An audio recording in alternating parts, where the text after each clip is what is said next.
நம்ம ரஜினிகாந்த் சாரோட நடிப்புல லோகேஷ் கனகராஜ் இயக்கத்துல உருவாகும் திரைப்படம் தான் கூலி. தமிழ்ல இது வரைக்குமே எந்த ஒரு திரைப்படமும் 1000 கோடி வசூல பெறாத நிலையில ரஜினி சாருடைய கூலி திரைப்படம் அந்த சாதனையை நிகழ்த்தி காட்டும் அப்படின்னு அனைவராலுமே எதிர்பார்க்கப்படுது. தெலுங்கு, மலையாளம், கன்னடம் அப்படின்னு பல மொழிகள்ல இருக்கும் முன்னணி நடிகர்கள் இந்த படத்துல ரஜினி சாருடன் இணைந்து நடிக்கிறாங்க. எனவே தமிழ்ல மட்டும் இல்லாம பல மொழிகளிலுமே இந்த படத்திற்கு வரவேற்பு கிடைக்கும். மேலும் ரஜினி சார் மற்றும் லோகேஷ் அப்படின்ற கூட்டணி முதல் முறையாக இந்த படத்தின் மூலம் இணைஞ்சிருக்காங்க. விக்ரம் படத்திற்கு பிறகு லோகேஷ் கனகராஜோட இயக்கத்துல நடிக்க இந்திய திரையுலகில் இருக்கும் முன்னணி நடிகர்கள் பல பேருமே ஆர்வம் காட்டிட்டு இருக்காங்க.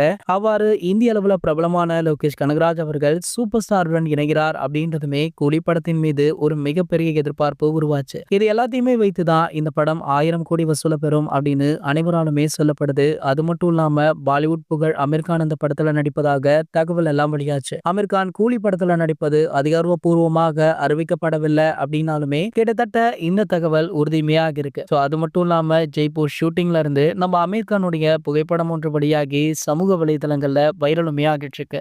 இந்த புகைப்படத்துல நம்ம அமீர் கான் அவர்கள் முறுக்கு மீசையுடன் செம்மையான கெட்டப்ல இருக்காரு. கண்டிப்பாக படத்துல வேற லெவல் கிளாஸான என்ட்ரி இருக்கும் அப்படின்றது நல்லாவே தெரியுது. சரி, ஓகே, இது போன்ற சினிமா செய்திகளை பத்தி நீங்க உடனே தெரிஞ்சுக்க நம்மளுடைய தமிழ் நியூஸ் எக்ஸ்பிரஸ் சேனலை மறக்காம சப்ஸ்கிரைப் பண்ணிக்கோங்க.